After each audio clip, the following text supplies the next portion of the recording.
Monday, Parshas Yisro, Tavshin Pei Beis. We're discussing last few weeks the topics of people that go through suffering and pain, understanding it better, know how to serve Hashem in such situations.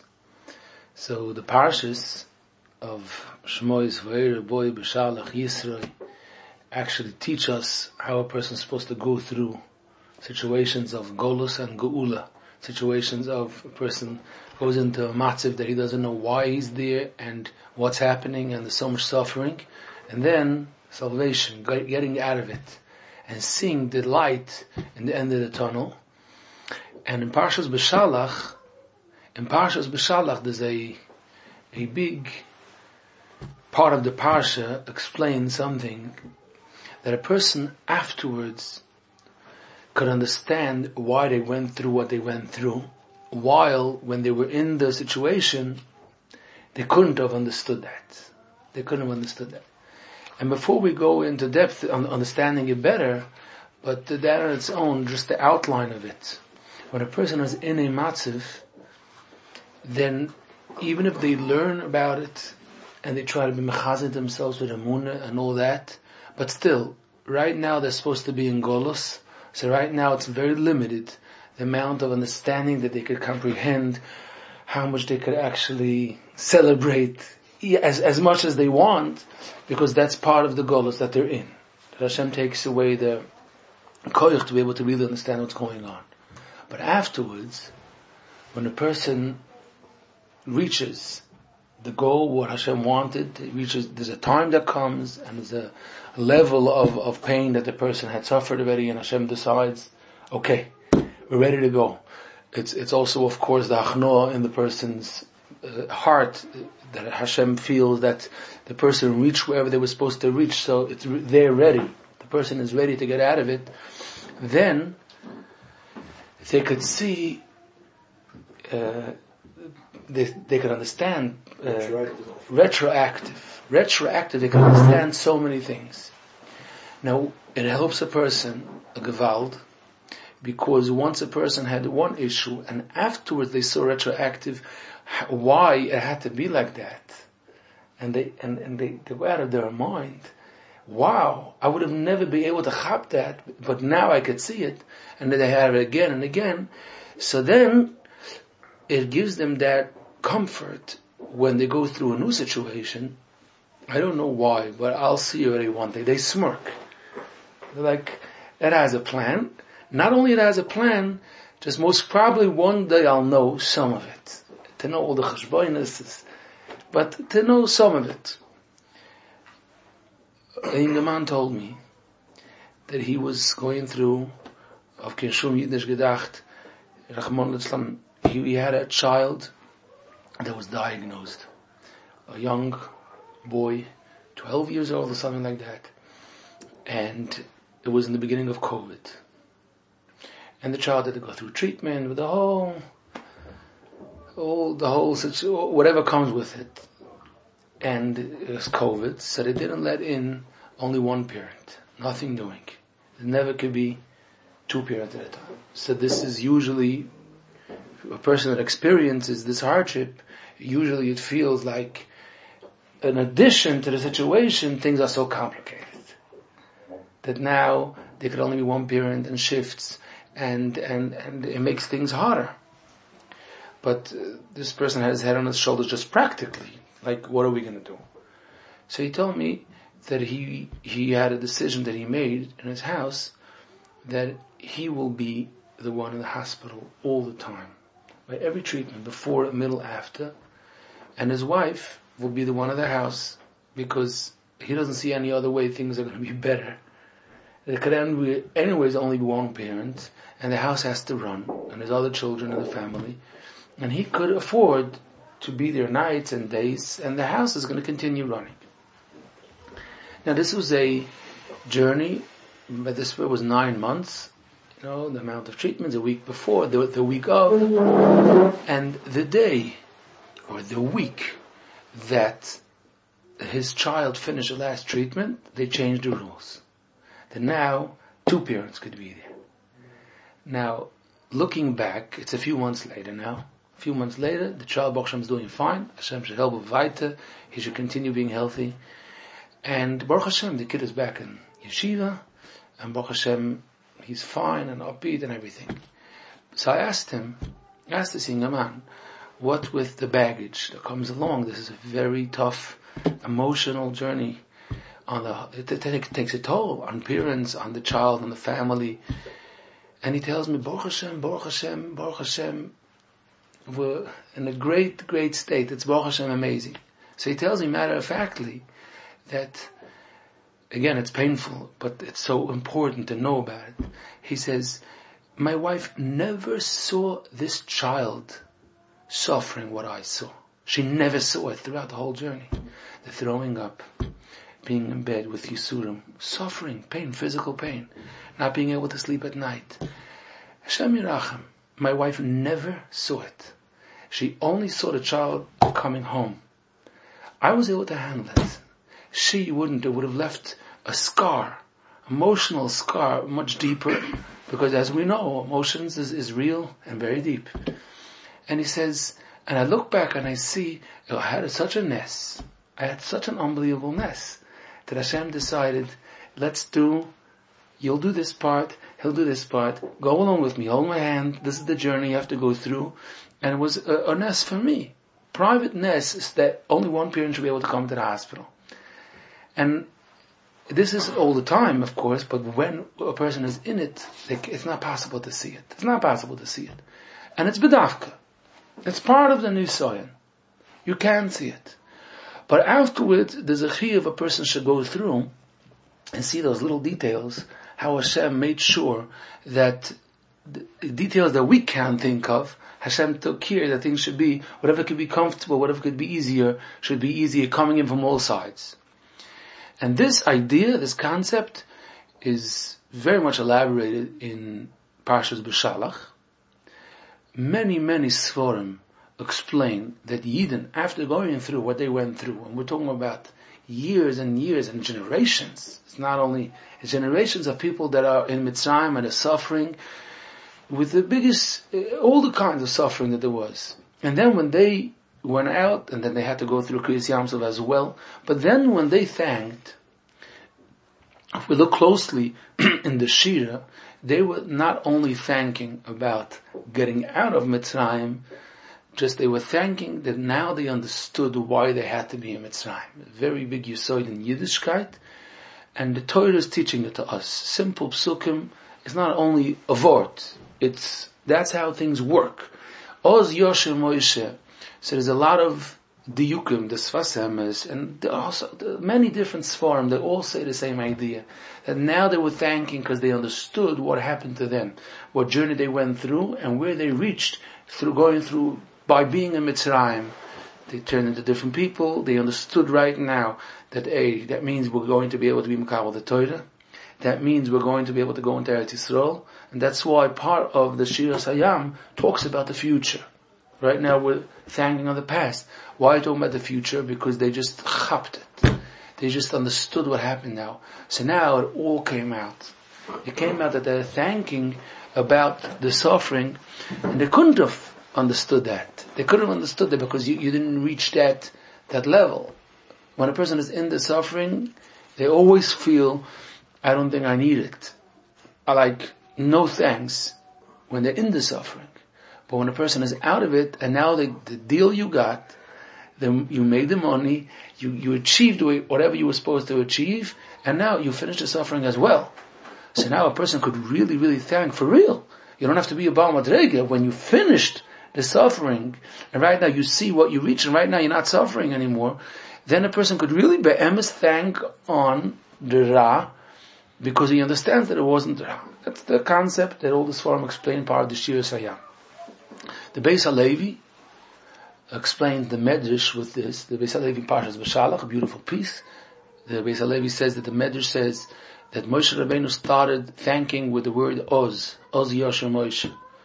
So the Pasuk in Parshas Shmois, the Medrash says Uma Oz Bosi V'Shmecha, from when Moshe Rabbeinu came to the Yidden to tell them that Hashem is going to take them out of Mitzrayim. It got harder. And Moshe Rabbeinu was very upset. And Moshe Rabbeinu voiced, he told Hashem that why did you send me? It just got worse. The Medrash says that Moshe Rabbeinu said, I complained with the word Oz, now I'm going to thank with the same word, Oz Yoshem Moshe. So, the Beis HaLevi explains, it's not the word. What's the big zach to use the same word? Of course it means that now that I see what happened, retroactive, I understand why you had to do that. Because it helped the going out of Mitzrayim, and it helped Yidden reach wherever they were supposed to reach. The desperate moments that they had taught them Achno, and it needed to be like that. So now I'm thanking on that. I'm using the same terminology because I'm actually understanding it. And I could thank Be'emes, I could understand. That's why I went through what I went through. And like we said before, if a person learns the Torah, so whichever situation they're in, they understand, so one day I'm going to be thanking on this, you're serious with me? I'm going to be thanking a situation I'm going through? I don't think so. So we tell that person, I understand that you feel like that. That makes sense. It's supposed to be like that. But be aware that is the system of Golus and Geula. And it's amazing because here we have a Chiddush. The Chiddush is that the system is that you should be able to see afterwards what you gained. You don't know all Cheshbon Shemayim, that's true, but to see what you gain off it, the madrega, the level that you reach in Avodas Hashem, and you find yourself in a situation that you can understand it, that's part of the Torah. That's very interesting. The Torah says that you would be, you want to know how the system works? The system works that a person could, he could get up there and understand it and see it. They understand it. And if we think in the Midrashim, people lost children in Mitzrayim. They took children, they built them into the wall. People had losses in Mitzrayim that it wasn't just a game. It wasn't like, I was so skivvy, Baruch Hashem. I'm happy I went through the tunnel. No, they paid a price. Even though Hagam that they paid a price, they still were able to understand this, that it was all worth it for the level of Ruchnias that they reached and the closest to Hashem and Torah and all that. Now, can it be that in the biggest sense that the neshama coming into this world, like you said the other week, that a lot of the things, understanding why things happen and why it's good is because from the viewpoint of the neshama, what it has to accomplish. It comes into the world almost as a golus. And even if it can't see everything in this world, but the geula, the idea that eventually it will be able to look back from beyond this world. So it's two levels to what we're saying.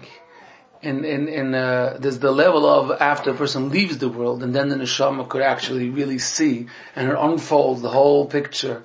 Why? And the neshama really knew this before, like we want to discuss, and now the neshama sees it again. And a person says that one day I'll know, right now I don't know. They say about Reb Shimon Yeruslava. There's Reb Shimon Zelachov, not Reb Shimon Zelachov. There's a different tzaddik, Reb Shimon from Yeruslav. He had Arichas Yom B'Shonim. He was by Rebbe Melech from the Zhensk, and down like he lived to a big Arichas Yom, long Arichas Yom. And they asked him, how was he Zoich? So he said, because when a person asks questions, so they tell the neshama, if you want, we'll come upstairs, we'll explain to you everything. He said, I said, no, I don't need to know, it's fine. When I'll get there, I'll have the answers. He says, Lahaget ki yosha Hashem, tzure v'lo yavlo saboy.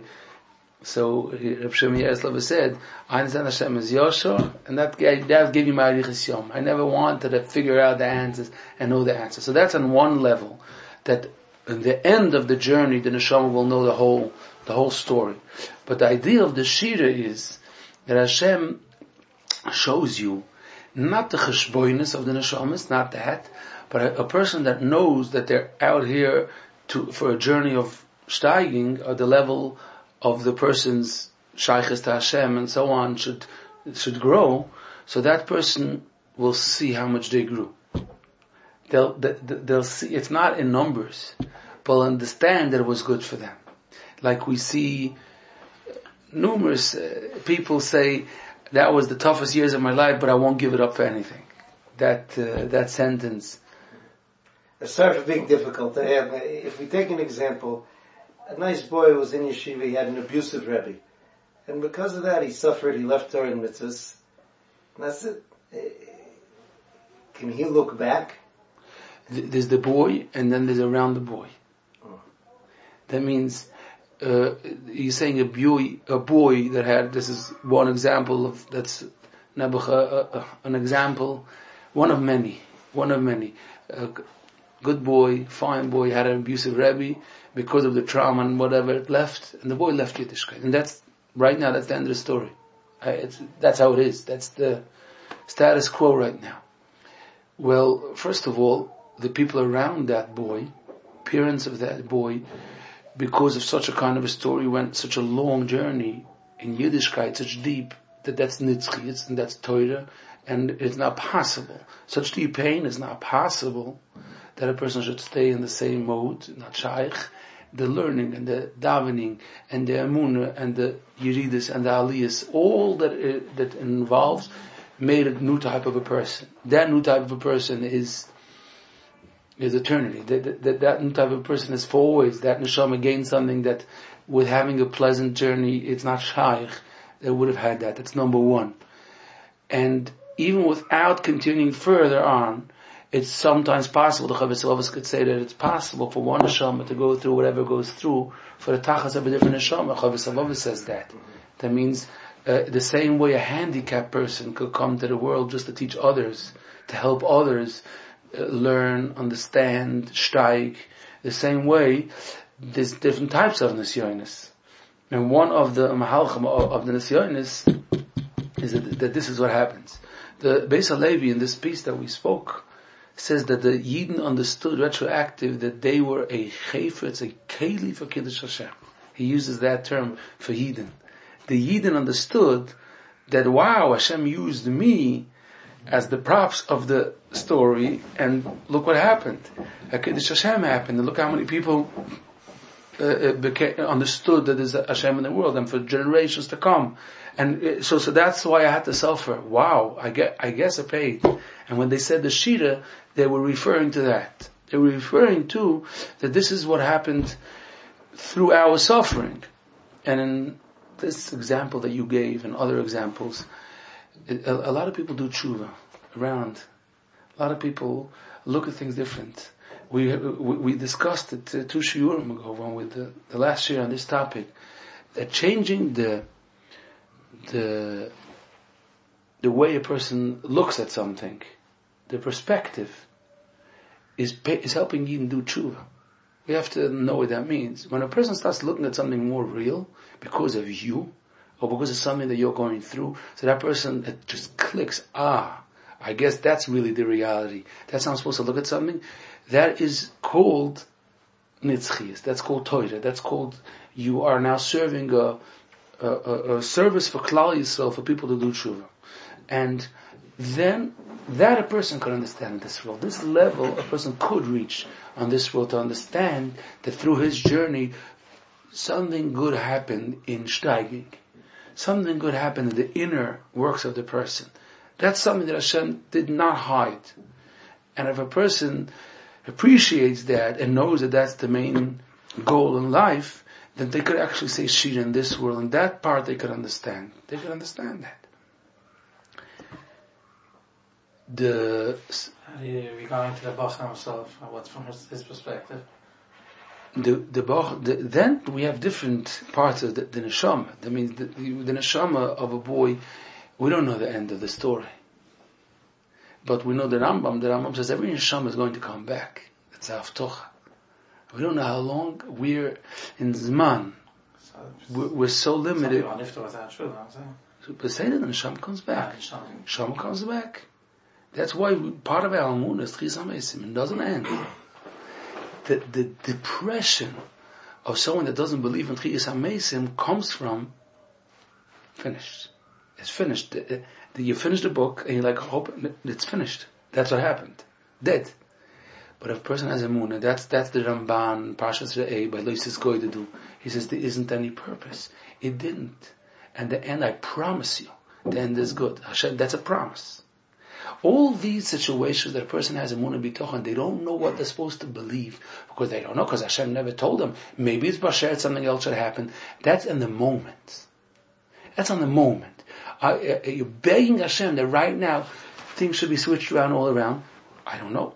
We could daven, or you're allowed to daven. You can't believe that for sure that's what happened because we don't know the whole cheshbon. But that the end will be good with every single neshama, that's a promise. That's a promise. And we believe in Chiras HaMeisim. So, we know the outline of the picture. It's positive.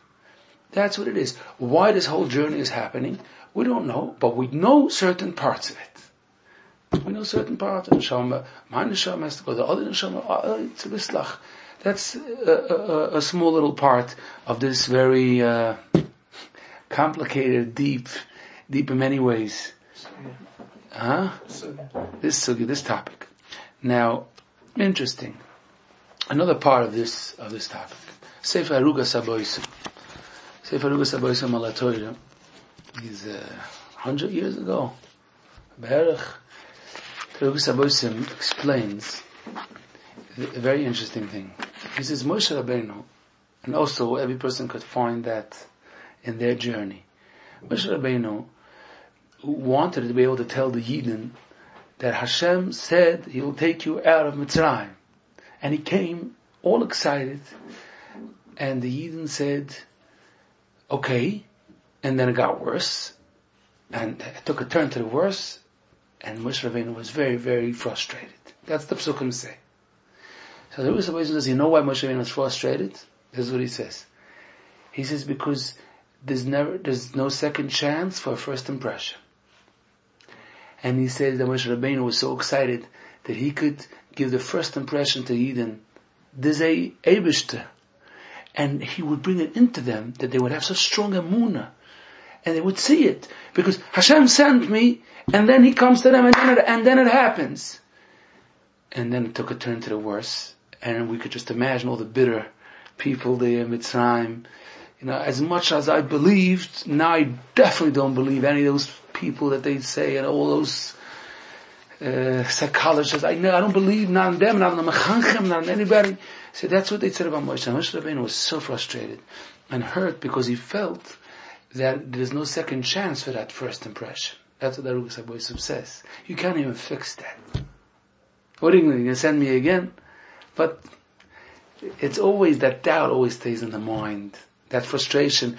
And it's like a trauma in a certain way. Like the person doesn't let themselves really believe. That it's like a... They don't want to crash again. Yeah, they don't want to crash again. It's a coping mechanism. Don't give all your... It could be they're not... He felt it's ruined. It was ruined.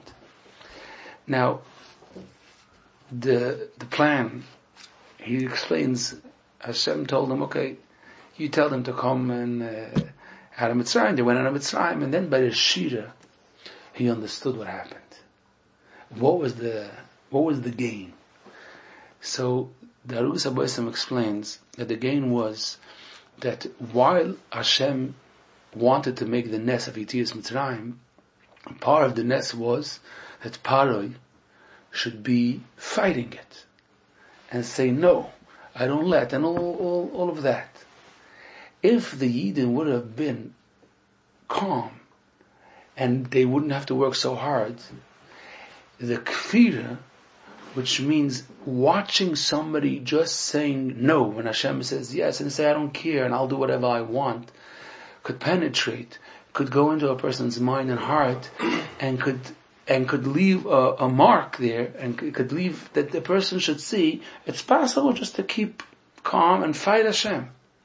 So Hashem's plan was to keep them busy, to keep them so occupied with the teven that they have to take, so they shouldn't be even having space. They shouldn't have space in their mind to be able to realize what's happening by Paroi, and because of that, they actually gained that their emunah was stronger. That's what Hashem answered. I wanted to keep them busy. I didn't want them to see what's happening on the other side, because that could really, really give them a wrong... Paro was coming out like a big keyboard. Sure. He was saying, I'm not scared. Hashem said, and I said different. he was using language and attitude that was very, very stark kfira. Hashem didn't want us to be able to observe and sit around chevra and discuss it. It's not good.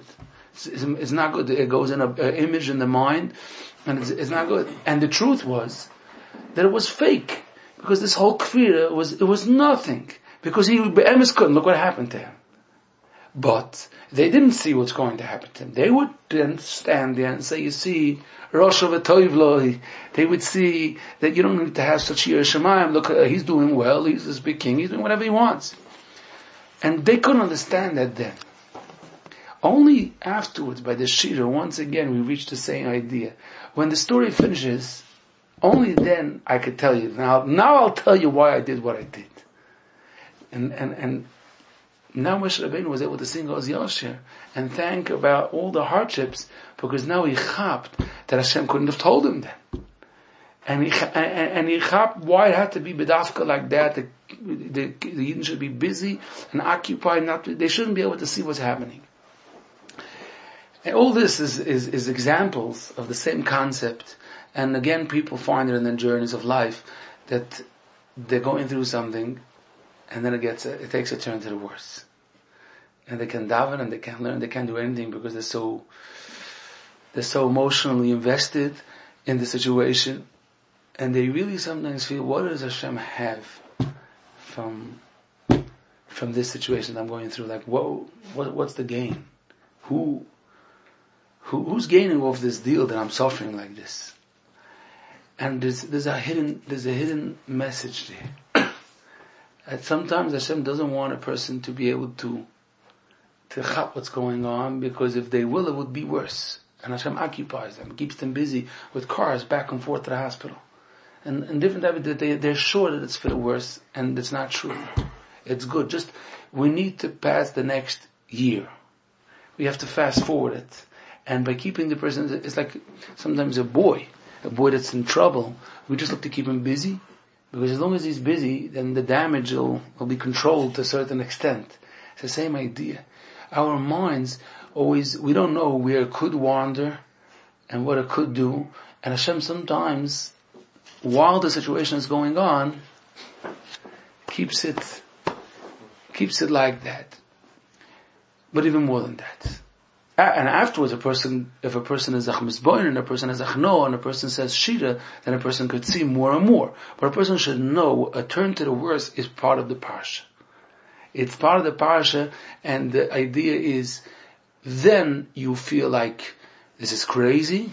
Then a person feels like it doesn't make any sense because it's making me less. I feel I became shvach in emunah. That's how a person feels. Okay, there's a pasuk about it. Calm down.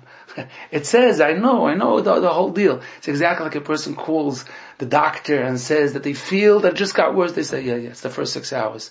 It's normal. That's how it goes. Wait. That's exactly what it says in the Torah. When people feel what they're going through, no one ever went through what they're going through. And this doesn't make any sense. And they have it says in the Torah, piece by piece. And it has an explanation. And the more a person wants to know the truth, later on, now it's very complicated, but later on, they will be able to follow through and see many parts of their journey, why they had to go through what they're going through. And it's very important to understand this concept that it says it in the Torah. Because a lot of you saw this in Amunah, where people ask questions. And sometimes the questions seems to be legitimate questions, and sometimes it's questions that people don't know the answers, Machanchim don't know the answers, or whatever it is. Many times, even without knowing the full answer, we have to be able to know the beginning of the answer, which is beautiful question, but you understand that this was already dealt with, and there's a beautiful answer. And even if I don't remember right now the answer, but of course, it says this question, beferish. Now, besides the fact that the Rambam and the Chovos HaLevavos and the Reb Saadia Gaon and all these Rishonim went through all the questions that a person could have, and the IQ of the Rambam was a bit higher than boys asking this question and that question, and they feel that they're challenging their who knows who with their unbelievable questions. It's simple. It's a simple equation. The Rambam was smarter, and the Rambam went through the whole thing. Now, he came to the maskana, the Rambam, that everything fits and everything makes sense. and the Rambam held every prat in the Torah with minhagim, with a code, with everything. So you could be calm the same way people get onto a plane and they don't start questioning how is it possible, because they know they went through all these tests and they let it fly. I guess those people figured out that it's safe. It's not blind faith, it's an intelligent decision. Instead of blind faith, it's an intelligent decision. Even though you didn't go through the whole process, but the Rishonim went through the process, and it's open. It's open. These Svarim are there. It's just going in, and it's open, and it's written, and it comes from the most intellectual people that were here, that were around. Actually, in Parashas Yisrael, the Hayam Kodesh says, "What's the big news?" Yishma Yisrael. He also said this. He says every goy, every Gentile that's just going to say, oh wow, it's so interesting, Hashem is the real Hashem, we have to say it. So the Hayam Kodesh says, that's what we say. He was Kohen Midian, and he was very, very high ranking in there, whatever. And he came and he said, I'll tell you the truth, whatever we have, it doesn't really make sense unless this is the truth. Yeah. Back to when a person has little pitsy kvira in the heart going through it doesn't make sense what they're going through, it's basically the same. That's why it's so important to know that it says it in the Torah. That means that this question is a known question, has beautiful, beautiful answers, even before we know the answers. But it's official. That's how it works. That's how it works. This is how it tastes. I could show it to you written 2,000 years ago. It happened, and it's written. But it's not wrong to have the question, because that's part of Torah also. Yeah. Person has the question, as long as they know there's an answer, they're allowed to feel the question. Sure. As painful as the question is, they feel the question. That's what they feel. But then they know that there's an answer. It's so important when a person is suffering and it's awakening questions. It's so important that a person should know the process of a question and answer within the person themselves. That a person has a question, and then they know what to tell themselves. Then we understand that that's not called kfira, that's called learning. That's the difference, that's called learning. When is it called kfira? When the person takes the same text and he puts it as an answer instead of a question. That's the difference. As long as you understand that was the question, that's what you feel right now. Okay, that makes sense. And now you believe there's an answer, and there's an answer, and you believe, even without knowing the full answer, that you know there's an answer for it, and it says it in the Torah. It's so powerful when we see that all the parts of the journey say in the Torah, and these parashas, Shmois, Va'era, and even after it took a turn to the worse, and even after they left Mitzrayim and they thought they're finished, and then they were diagnosed again. And that's what happened. The Mitzrayim. It's so devastating. It's so devastating when they thought they're done, and they already were celebrating, and then, not again. People have it in all tzores. And they went through it, and they thought that they're done, and then once again, and it's such trauma, because now I can't imagine going through whatever it is again. But it says in the Torah with those examples. It says with these examples, it says in the Torah. And a person learns these parashas with the Chumash, with the Rashi, with the Meforshim inside, or Hayam Kodesh, so much clarity, so much feeling. A person really finds themselves. Same way a person could find themselves in Tehillim, a person could really find themselves. And they say, wow, I can't believe it. Hayam Kodesh just says it out, what I'm going through. He elaborates. Another part to understand when a person is going through these matzavim and the tachlis of it, and more what a person should feel why they're going through something. The Chassam Sofer says that the biggest nisayon that the Yidden had with the Mon was that the day that they made the Egel and they actually worshipped the Avodah Zarah, Mon came. That's what Chassam Sofer says inside. He says that was the biggest nisayon. He says it's stronger than nisayon Oini, and it's stronger than nisayon Oisha. It's much stronger. He says, a person, it's inside, in the Chassam Soif. He says a person that sees that the Seder HaTeva is continuing, doesn't have that Nisayon that strong. He's still making money. He knows what he did. He knows well. He was wondering, like checking his account, like, where's Hashem gonna, like, wait. Nah, he's still making money. Okay. But it's the Seder from Teva, and a person understands maybe Hashem lets the Teva just continue. But Monim and Hashemayim. Monim and Hashemayim is a separate Nes every single day. Now, Hashem continues making that Nes. Whatever it is, I guess it's fine. I guess that all the Rebbe's that they were saying like that I told you, you're going to be in Gehenna and all that, I don't know how accurate it is. Hashem is on my side. That's what they understood. And Lamana Nasenu, that it says that the moment was an Nisoyan, meant mainly this. And what does it touch? What does this Chassam Sofer touch? It touches one of the deepest pains that people have while they're going through what they're going through. If we really think into it, they feel they just got a slap across their face. And sometimes the pain is much deeper. They feel they got a slap across the face in public. Not long ago, I had to speak to a person going through very hard times, very, very hard times, and it was deeper that the person acknowledged it, that the pain of getting a slap in public was worse than the suffering that they're going through, real suffering.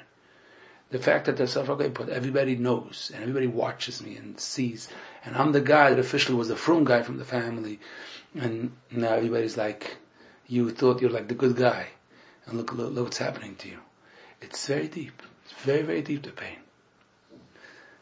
The Chassam Sofer says that a person has to go through this Nisayon. It's amazing. That's what happened. That means there's a Vahoya Im Shemoya, and there's like an inborn understanding. I thought it's supposed to be officially that the guy that's the from guy, he's supposed to be having everything going, and he's supposed to be able to say, I told you, right? He's supposed to stand there and say, this is the real way. And I can prove it. Look at my family, look at my business, look at my children, and look at you. Where are you and where am I? And then, sometimes it's the opposite. Flipped around. And without saying it, the pain is so deep. You know, when people just meet you and they don't even have to say, I told you. And it's like, it's like it's so painful. Because that's what they're saying. Even when they're being mechazik you could see behind that chizik is, I don't know why this guy, I don't know what happened to the guy, but listen, I gotta be mechazik him, I'll be mechazik him right now. Now, what's the nakuda of that nisayon? The nakuda of that nisayon is very simple. Part of Emunah is believing in schar v'oinish. Part of schar v'oinish is Pashas V'hoya Im Shemoya. V'hoya Im Shemoya talks about this world. Emunah and schar v'oinish in that world, we say, Animam Emunah Shleima, Yishma Mitzvah, so there's going to be schar, whoever doesn't, there'll be oinish. But then V'hoya Im Shemoya talks about this world. And if it discusses this world, then it means that Hashem said that whoever keeps the Torah has a better life. And if you don't keep the Torah, you don't get food. And you don't have a good time. And here, a person is experiencing the opposite. Now they're having a Nisayon and Emunah. That's what it is. They're having a very big Nisayon and Emunah. In addition to different Nisayonis and Emunah that they're having a Nisayon in this Animamen. That's what there's the Animamen in Ashgocha Protus. There's Animamen that the Torah is in Hashemayim. Different 13 Animamens. One Animamen is Char V'oinish. And it's very essential. It means it's the Yisoid of some Torah because it says it's Shema V'hoya Im Shemoya. It's not like it's part of the Animamens. Well, if it's part of the Animamens, it means there's a Nisoid in it. You have to know that. It means that there's a Nisoyan. Nisoyan means you won't be able to see it just as is. You won't. Because if it is, then why are you getting schar and emunah? The same way you're supposed to be having emunah and anything and you're supposed to work on yourself. You have to work on that emunah. I don't see it, but I believe it. Now, all those in yonim that have a shaychus emunah, once a person follows through, then Hashem shows them that they could feel and see and live it. Like anything else, people say, yeah, I saw Hashem many times, very clear. It wasn't Amunah. It was clear like day that Hashem did moifsim with me. But it wasn't from the beginning.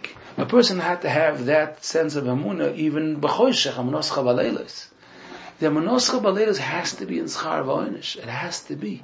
Because if you don't have that, then there's no point of testing the person. And that was the Nisoyin by the Mon. They had a Nisoyin in seeing that. Hashem said, let's see what you do. But then when Moshe Rabbeinu told them that they made a mistake, they dropped everything. And Moshe Rabbeinu said, we made a mistake. But Moshe Rabbeinu told us that it was wrong. And it's very painful, this journey, but then we could feel what a person gains afterwards. There's an Agra de Kala from the Bnei Yisoscha. The Agra de Kala says, V'chamushim olu Bnei Yisrael. So the Agra de Kala says, we know that only 1/5 left Mitzrayim. 4 parts of Klal Yisrael, they didn't want to leave Mitzrayim. They weren't part of the whole Choshech Me'afela, they died. So the Agra de Kala says that those people never went through the hardships of Mitzrayim. They had a good life in Mitzrayim. He says they were the ones taking the taxes, the misim, varnonius. There has to be the person giving it, and there has to be the person that's just working in the IRS, taking the money, being goive. And of course they didn't want to leave Mitzrayim. What was wrong in Mitzrayim? They were just having a good time. Now, if your person thinks into it, it means that the people that are not suffering, and they didn't go anything, they're not going through this journey at all. It's very sad. Shevet Levi? Shevet Levi had it through learning Torah. They went through, just a person could always choose to work hard instead of Pisam and Ram, just to do it in Torah. But they weren't out there just having a good time. But the people that the people that were stam just observing the situation, they didn't go through anything. And if a person doesn't go through anything, then it comes to the Zman HaGeula, they're like, I'll stay home, I'll see, I'll talk to my accountant. They don't want to go anywhere. And it's just going to happen the same. Mashiach is going to come, the same exact thing is going to happen. A person is worth a few $1 billion out there in New York or wherever it is, and they say, okay, you could come. He says, where? He says, at Yisrael. Well, it's not just leave it behind. It's not Negeya. He says, I have a guy, you'll talk to him, we'll give you an answer. He'll call you. Like that type. That's really the feeling, because they weren't part of the journey. The Yid that was davening and going through it, he's like, I can't believe it actually happened. He's crying from Simcha. Be'emes, it's how much invest. That's really the oimek of Kolamis Abla Yerushalayim Zoicha V'Roya B'Simchosa. It's not only Yerushalayim, it's the idea of Golas and Geula. If you were part of that journey, then you will be part of that Geula. You went through, you worked hard, and you tried again, and you davened again, and you fell, and you davened again, and you gave up certain things, and there were days that you didn't know how to get into this. There were days that were so dark. That means you're not of the 4 parts. If a person sees somebody else just licking ice cream, it's very scary. Because all along it was like that. That's what it says. It was all along like that. And it doesn't contradict, this is the Yesod, it doesn't contradict the Yesod of Rosh V'Toiv and Tzadik, of Rosh V'Raloi, and Tzadik V'Toiv of Schar V'Oinish, it doesn't contradict. Because the same way that when a person sees the Olam HaTeva, it doesn't contradict Hashgacha Pratis. A person understands that there has to be something covering it, and there has to be the light, and only if a person goes through that, then they can see it. The same as in Schar V'Oinish, there has to be something covering it, and then when a person works hard, then they get to see the beauty. But it can't just come just like that, because then it's not part of the, then you're not working, there's no bechira in it. It's important you saw this, and how long a person lives, they could always steig in this topic more and more. But it does give perspective to change around the image by seeing things differently, the way that some Seifa sees it, the way that Tzaddikim saw those situations. Okay. Where's that Chazon Sofer?